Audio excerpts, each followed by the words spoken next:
to him about that. Let me go to Jeremiah, my colleague from UNDP. Jeremiah, what I've learned that you have been involved in many initiatives on environment, climate change, sustainability, and renewable energy in Zimbabwe. Could you please share with us your experience and lessons learned, challenges and opportunities? How can we address the complexities which Prof has just highlighted a few minutes ago? Over to you, Jeremiah. Thank you very much for this opportunity to talk a bit about the opportunities, the challenges, what we have learned in the sector. The importance of energy in economic development cannot be overemphasized. And we know that the better the quality and quantum of energy available for a country, the better the prospects for development. We realize that providing clean and renewable energy access would really impact, I would say, a minimum of the 10 SDGs clearly outlined by Prof in his presentation. And you have heard that access to electricity in Zimbabwe is about 44% overall. But when we look at the rural areas, we know that it's about 20%. That leaves 80% of people without access to electricity. And it tells me that about 9 million people in Zimbabwe lack electricity.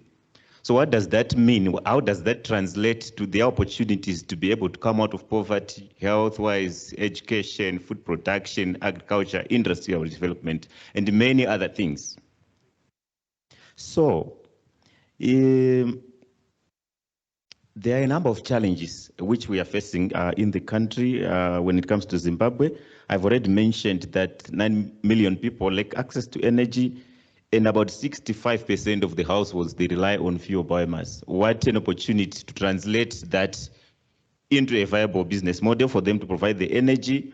Renewable energy potential in Zimbabwe, we've got solar, biomass, hydro, and many other opportunities. It may interest you to realize that solar, biogas, and energy efficiency alone, we estimate that if we implement that, we can create between 8,000 to 15,000 jobs in the country. When we look at large hydro, we could create hundreds of thousands of jobs, right, in the country. We know that about at least 10,000 facilities, public and private institutions in the country, they don't have access to electricity.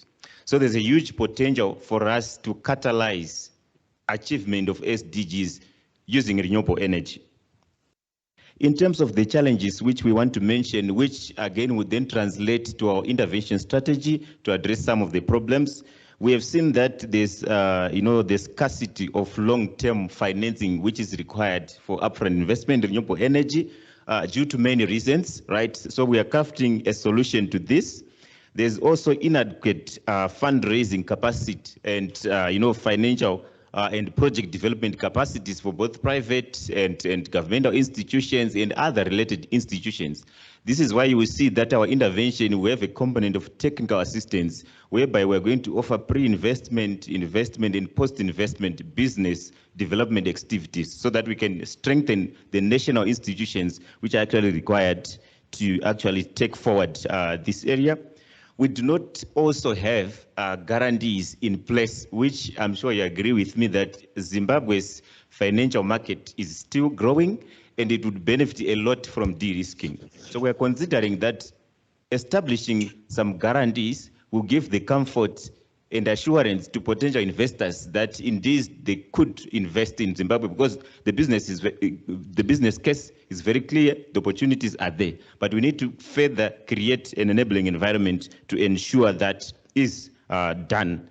High cost of capital, you will see that one of our instruments would really to try and provide capital which is affordable. It's more desirable. So if it's local, long-term, local currency finance, which can be afforded and which can be used locally for them to be able to produce the required electricity. So going forward, we believe that providing long-term and affordable capital would be very critical, not only for the independent power producers, but for other smaller SMEs who are keen to embark on projects which can deliver some of the SDGs component. I will tell you that the potential for solar water pumping for irrigation in Zimbabwe is massive. The future predictions when it comes to climate change, right?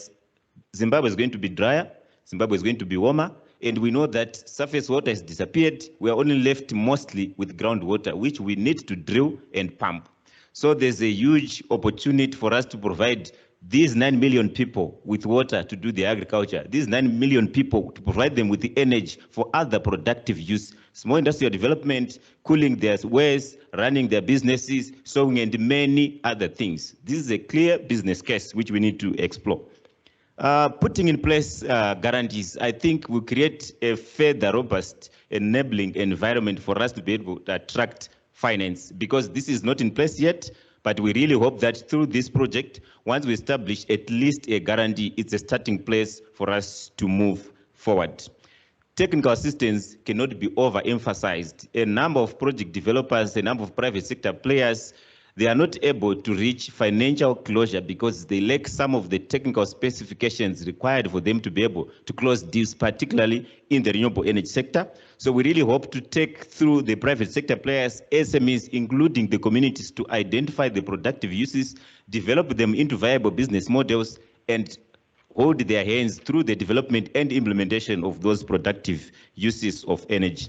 And lastly, but also very important, is the development of pipeline projects, because we know that potential investors would like to come through and look at potential projects which have done feasibility studies, environmental management plans, etc., for them to weigh options in terms of their investment options. So we would really want to develop a number of pipeline projects which are fully studied and ready for investment. We hope that this would really help us to take this forward. And later on this year, we hope to have a big investment platform in Zimbabwe where we can do matchmaking, where we can present these projects and try to leverage private sector investment in this particular area. Thank you. Thank you very much, Jeremiah.